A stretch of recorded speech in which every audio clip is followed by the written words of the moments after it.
बाबा जो कल से मूर्त और अमूर्त पर चर्चा, मूर्त और अमूर्त पर बात कर रहे थे, उसी के संदर्भ में ये मानव व्यवहार दर्शन का जो पहला अध्याय है उसके कुछ सूत्रों पर चर्चा। सहस्तित्व स्वयं में मूर्त अमूर्त का विभाज्य वर्तमान है। मानव भी वैसे ही है, मूर्त अमूर्त का। जी। हम सुख चाहते हैं, सुख जो है ना अमूर्त है। ठीक बात है। क्या मतलब? समाधान चाहते हैं, समाधान अमूर्त। क्या किया जाए? ठीक बात। तो कोई वस्तु नहीं है उस तब, वही तो इकाई नहीं है। समाधान जो है ना मूर्त अमूर्त दोनों है। व्यवहार में समाधान समझ में आता है और अनुभव में अमूर्त। क्या किया जाए? अनुभव में वही सुख है, समाधान के अग्निश में सुख होता है। ठीक बात। समझदारी अमूर्त है, कार्य व्यवहार समूर्त। मूर्त अमूर्त दोनों है। ठीक बात है, क्योंकि शरीर के माध्यम से ही होता है। वही अभी जो जबरदस्ती ये हुआ भाई, तो अध्यात्मवादियों ने अमूर्त वस्तु को सत्य माना। ये जो मूर्त वस्तु को सत्य माना है भौतिकवादियों ने, दोनों ने गिर पड़े। दोनों से एक गड्ढा ही बना कर बना नहीं है, व्यवस्था लेवल नहीं बना। ये समझ में आता है? ठीक बात। एक पैर पे खड़ा हुआ। दोनों का फेलसी यही है, जबकि संयुक्त रूप में है। सहस्तित्व स्वयं जो है ना मूर्त अमूर्त का संयुक्त रूप। मानव भी मूर्त अमूर्त रूप का संयुक्त रूप में जीता है। अब उसमें जो है ना उसको अविभाज्य रूप है, वो विभाजित किया नहीं जा सकता। उसको कैसे किया जाए?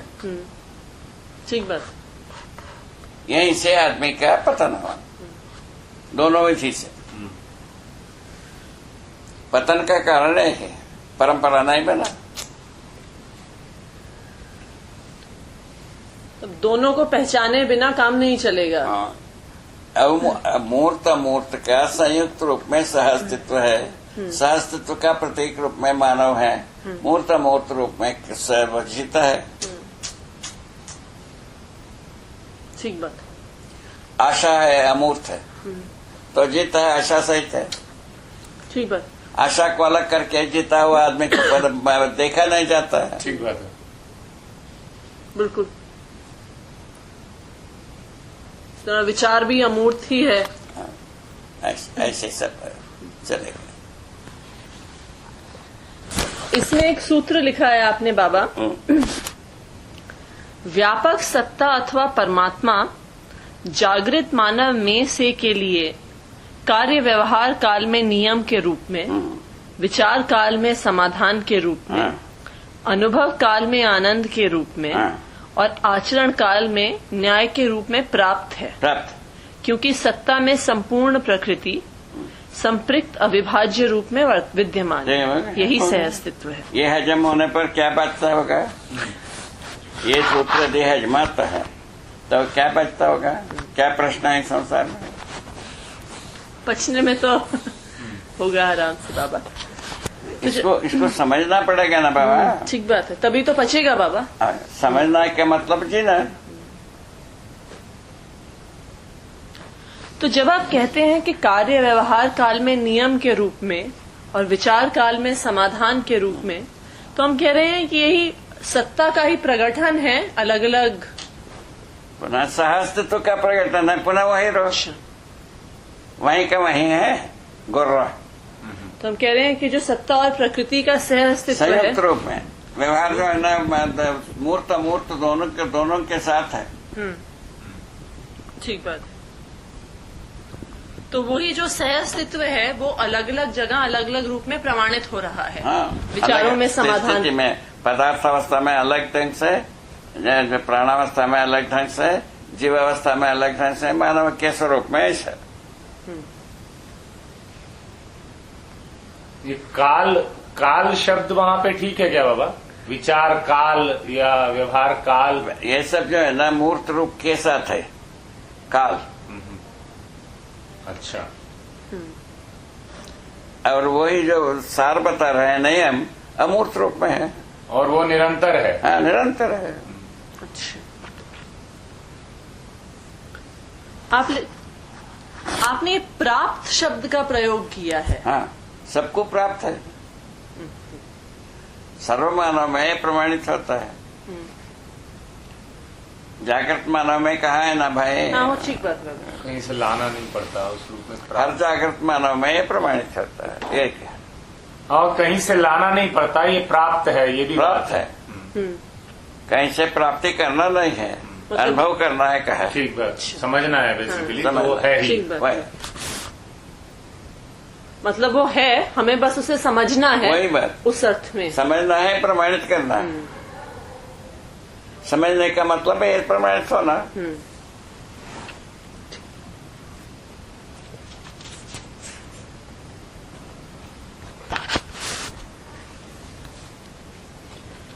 आगे आपने अगला सूत्र लिखा है बाबा, ज्ञान को अनुभव काल में आनंद, सर्वत्र एक सा अनुभव में आने के कारण ईश्वर, ज्ञान में समस्त क्रियाएं संरक्षित और नियंत्रित होने के कारण लोकेश, सर्वत्र एक सा विद्यमान होने के कारण व्यापक, चैतन्य के साथ चेतना, आत्मा से सूक्ष्मतम होने के कारण कारण से परमात्मा का नाम है। प्रत्येक वस्तु सत्ता में संपृक्त सक्रिय रहने के कारण से इसे निरपेक्ष ऊर्जा तथा अपरिणामिता के कारण पूर्ण संज्ञा है। बोलिए सर, इसमें क्या, किसको क्या तकलीफ है? किस ज्ञानी है, ज्ञानी विज्ञानी को तकलीफ है? तो ये जो आप कहते हैं बाबा कि सर्वत्र एक सा अनुभव में आने के कारण ईश्वर, नाम देने की बात है ये। जी नहीं, वो ठीक बात है। नाम, सत्ता महता को नाम जो है ना बहुत सारा दिए हैं। एक वस्तु का अनेक नाम हो सकता है, ये लिखा है। ठीक, तो ये सब शब्द एक प्रकार से क्योंकि परंपरा में उपलब्ध थे, हाँ। तो इन्हें आपने इसमें परिभाषित कर दिया है परिभाषित किया और अपना ढंग से फिट कर दिया इनको, सहस्तित्व के अर्थ में परिभाषित किया। ठीक बात है। ठीक, तो ये जो सारे शब्द हैं, ईश्वर, लोकेश, परमात्मा, ये सब तो प्रयोग किया है आदमी ने।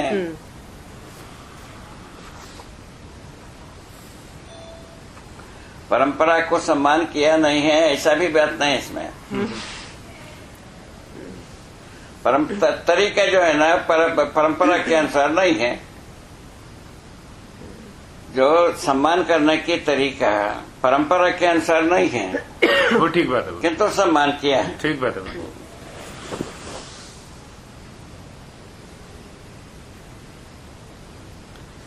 इसमें हमने लिखा है बाबा, आत्मा से सूक्ष्मतम होने के कारण परमात्मा। हाँ, तो ये जो आत्मा को हम कहा है परमाणु के एक अंश को। जी ठीक बात है, जो मध्यांश है चैतन्य मध्यांश को परमाणु अपन आत्मा का है, ठीक बात है। उससे सूक्ष्म है।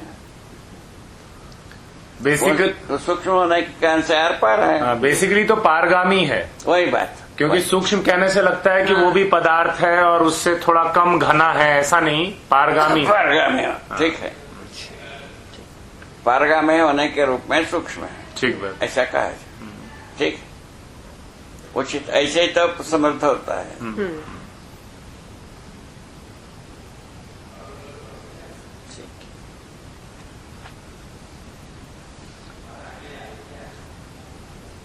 उसके आगे लिखा है बाबा, सह अस्तित्व में अनुभव ही ज्ञान का उद्घाटन है। सह अस्तित्व में अनुभव ही ज्ञान का उद्घाटन है। सही बात, अनुभव ही ज्ञान का उद्घाटन है। ठीक बात, पूर्ण उद्घाटन। प्रकट होने वाले बात अनुभव के बिना ज्ञान क्या प्रकट होगा? ठीक बात है। तो फिर अनुभव के बाद ही एक व्यक्ति को, अनुभव के बाद ही प्रमाण होता है ना भाई, उसके पहले होता नहीं। वही तो अपन सिर मार रहे हैं। पूर्ण उद्घाटन अनुभव के बाद ही है, ऐसा कह रहे हैं आप? पूर्ण अपूर्ण क्या होगा? नहीं, जैसे वो जीव चेतना को भी ज्ञान बोला था या संवेदनाओं का, पर वो सब जीव चेतना के रूप में ठीक है। वहाँ पर वो ठीक है। मानव में अनुभव से, मानव में अनुभव के साथ ही। ठीक बात। आगे सह अस्तित्व में अनुभव में से के लिए अध्ययन है। तो इसमें अध्ययन का शुरुआत ही यहाँ से। अच्छा, सहअस्तित्व में अनुभव करना, सहअस्तित्व से अनुभव करना, सहअस्तित्व के लिए अनुभव करना। अस्तित्व में अनुभव। हम्म। अच्छा, से और के लिए तो से मतलब टीचर से। हाँ, के लिए से अनुभव के लिए नहीं, अनुभव के लिए अध्ययन करना है। और में सहअस्तित्व में ही हम अनुभव करेंगे, कहीं और जाके नहीं करेंगे। स्वयं को सहअस्तित्व में फील करते हुए अध्ययन करना। ठीक बात है। मैं और एक अध्ययन कराने वाले का है और एक अध्ययन करने वाले का। ज्ञान ही विवेक एवं विज्ञान रूप में प्रमाण है। हाँ, ज्ञान ही विवेक और विज्ञान रूप में प्रमाणित व्यवहार में। अच्छा, तो उसी का ज्ञान का प्रगटन मानव वही तो में। बात है ना, विज्ञान का विवेक। मतलब में लिखा है ना इसमें आगे चल के जी बात। कि भाई जीवन मूल्य और मानव लक्ष्य के लिए दिशा निर्धारित करना विज्ञान का काम है। वो भर किया ना है, बाकी सब कर दिया। ठीक बात है। यही ज्ञान अवस्था में मानव सहज मौलिकता है।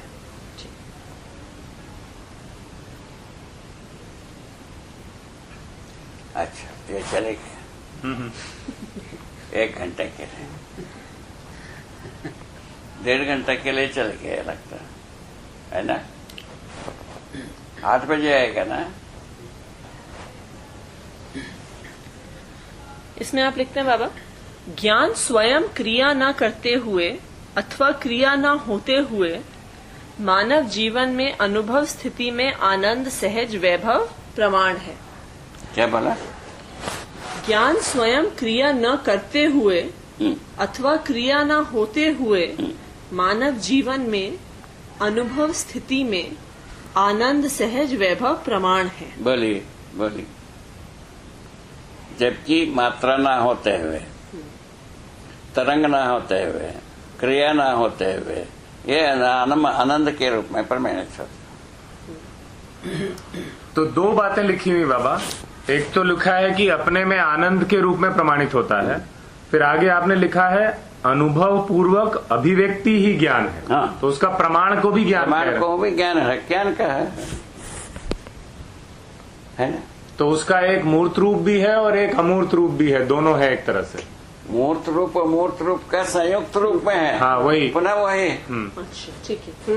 वह अलग करने गए तो अपन पाएंगे ही नहीं। अच्छा, ठीक बात, ये ज्यादा ठीक बात। अलग किया है, पर नहीं पाना। संयुक्त रूप में देखा, पारे पार। ठीक बात, ठीक बात, बिल्कुल सुंदर बात है, जरूरी बात है बाबा। ठीक बात। क्योंकि कई बार समझने के लिए हम उसे थोड़ा अलग अलग करके देखने की आदत में है, अलग ठीक नहीं करके है। देखने गए तो बढ़ता बैठ गया।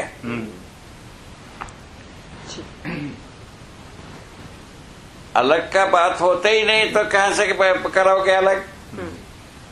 सर्वप्रथम में पोस्टुलेट किया है अविभाज्य है। सत्ता में प्रकृति अविभाज्य। सत्ता से उठा करके बाहर, सत्ता से बाहर करने की जगह नहीं है, इसीलिए कहा है।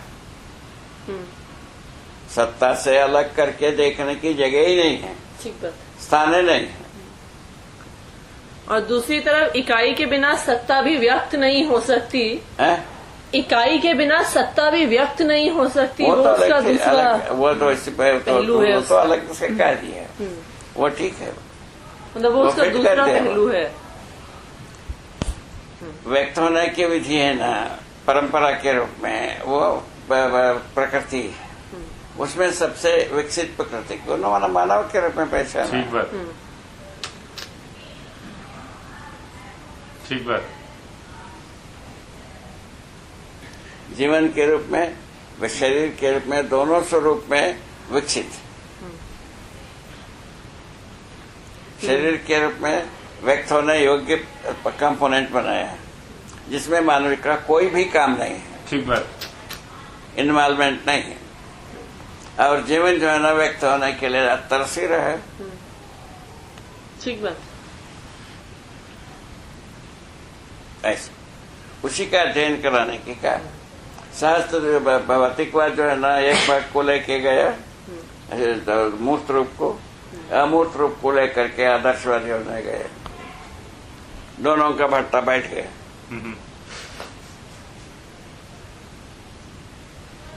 किसी में आदमी बना नहीं ना आदमी पर नहीं लगा।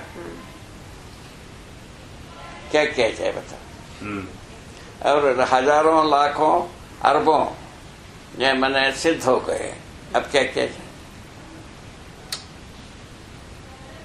परंपरा ने सबको सहमत मैंने सेवा किया, साधना से जो फल मिलना था वो नहीं मिला संसार को, क्या मतलब। इसी कारण से नहीं हुआ, क्यों मूर्त रूप को लेकर के वो गए हैं, ये मूर्त रूप को लेके गए हैं। ठीक बात है। ये ज्यादा लफंगा हुए, वो ज्यादा वजील हो गए। आदर्शवाद जो है ना वजील होता गया, ये लफंगे होते गए। लफंगे क्या मतलब, अपराध को वैध मानना। तो बोलिए अब क्या करो, अब क्या जवाब है, अब बता।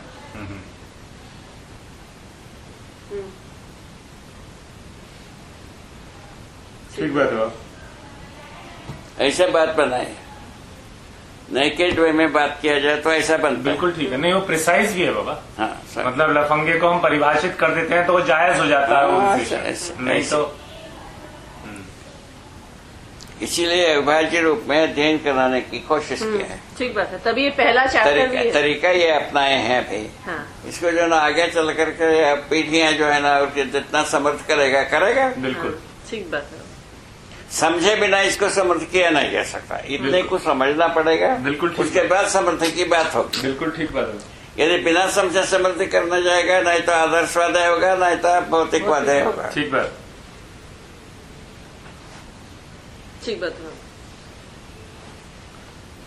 खींचतानी दो ही तरफ है। ठीक बात है। या मूर्त की तरफ या अमूर्त की तरफ, मतलब कहीं ना कहीं खींचेगा ही।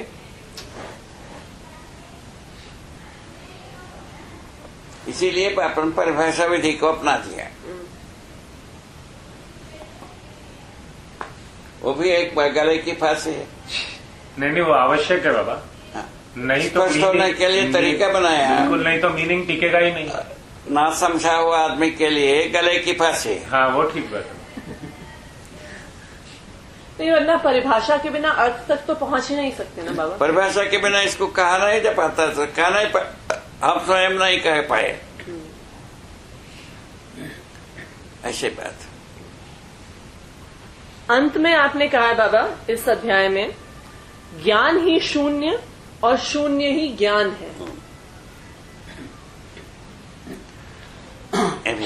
शून्य ज्ञान के बने, शून्य के नाम है इसको। शून्य क्या है पूछा, ज्ञान स्वरूप ही है, और कौन सा जैसे ज्ञान में ही, ज्ञान को ही हम मानव के संदर्भ में ऊर्जा को कहते हैं, जड़ प्रकृति में उसको ऊर्जा नाम देते हैं। इतने ठीक। पर आपने इसमें इंगित करा दिया है कि वो ही है, कि शून्य ही है जो ज्ञान है, और शून्य ही है जो ऊर्जा है जड़ प्रकृति में। ज्ञान और शून्य की झगड़ा था ना बुद्ध काल से। अच्छा। बुद्ध समय से ऐसा। अच्छा। बुद्ध विचार को शून्यवाद माना है। हाँ, वो तो सुना है मैंने।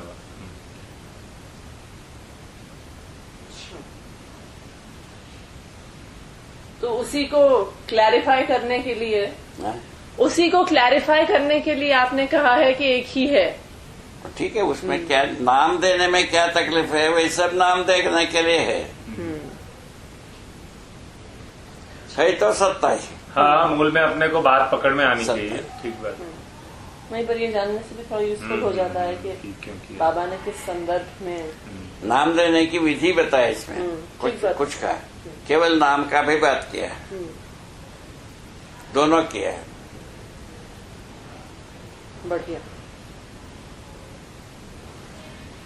ये जो एक शब्द आप यूज करते हैं क्रिया बाबा, क्रिया। क्रिया, हाँ, इस पर थोड़ा बताएं। क्रिया जो संपूर्ण प्रकृति जड़ चैतन्य प्रकृति क्रियाशील।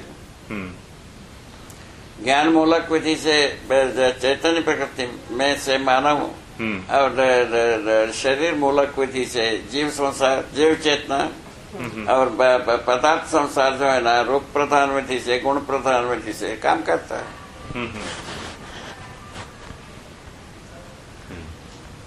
पदार्थावस्था और रूप प्रधान अभिव्यक्ति, ठीक बात।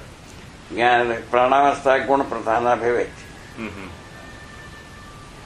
तो पदार्थ अवस्था रूप प्रधान अभिव्यक्ति जब आप कहते हैं तो जैसा गठन है वैसा आचरण है, ये कहना चाह रहे हैं। और क्या, गठन के आधार पर तो आचरण है। ठीक है। और गुण प्रधान अभिव्यक्ति का मतलब इसका क्या कहते हैं, रासायनिक प्रक्रिया के मूल में यौगिक प्रक्रिया के आधार पर दो पदार्थ मिलकर के, विभिन्न दो प्रकार के पदार्थ मिलकर के तीसरे आचरण में पहुंच जाते हैं। हाँ। उसको रसायन का। तो इसको आप गुण प्रधान अभिव्यक्ति कह रहे हैं? हाँ। अच्छा, मतलब दो ने जब मिलके आचरण त्याग दिया और नया आचरण ले लिया, उसका गुण प्रधान माना। अच्छा, और क्या माना जाए? नहीं, मैं तो समझना चाह रहा था कि गुण प्रधान से आप क्या कहना चाहते हैं? विधि से रूप और स्वभाव धर्म सबको पता व्यक्त करता है। वो रूप प्रधान विधि से गुण और स्वभाव धर्म को व्यक्त करता है। अब मानव जो है ना, धर्म प्रधान विधि से स्वभाव गुण और रूप को व्यक्त करता है। तो मानव धर्म प्रधान विधि से करता है, इसका मतलब कि मानव का धर्म तो समाधान है। वही तो धर्म प्रधान, धर्म का मतलब सुख धर्म में बताया। हाँ। तो सुख के आशय से बाकी सब कुछ उसका दिखता है। सुख पूर्वक जो है ना, गुण स्वभाव धर्म को व्यक्त करता है। धर्म जो है ना केवल सुख ही, मानव धर्म को सुख बताया। ठीक है। पदार्थ अवस्था का धर्म को अस्तित्व धर्म बताया। ठीक है ना। और पुष्टि धर्म बताया परिणामावस्था को, आशा धर्म बताया जीवावस्था को, मानव को सुख धर्म में बताया। हर मानव जो है ना, हर समय में सुखी होने के लिए प्रयत्न करता है। ठीक बात। इस ढंग से अपन अच्छी तरह से प्रस्तुत हो सकते हैं। ठीक बात है बाबा। ठोस ही बात है, ग्राउंड आधार ठोस है। ठीक बात है बाबा। आधार को क्लियर करना दर्शन का प्रधान काम है। ठीक बात। ठीक, बिल्कुल वही दर्शन का मतलब ही वही है बाबा। बहुत सुंदर। इस बार कुछ अच्छी बातें हुई बाबा, बहुत बहुत बढ़िया। इसके आधार पर दर्शन क्या है सब जगह में खोज सकते हैं। बिल्कुल बिल्कुल।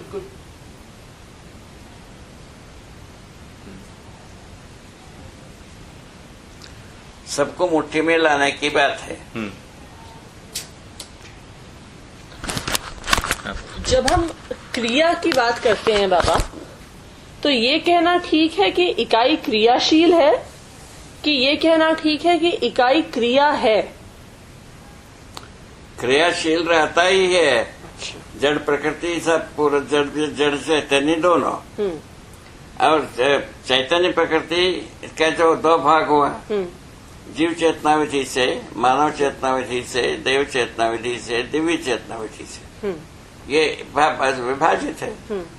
मानव जो है ना, मानव चेतना विधि से मानवत्व को प्रमाणित करता है, जीव चेतना विधि से जीवत्व को प्रमाणित करता है।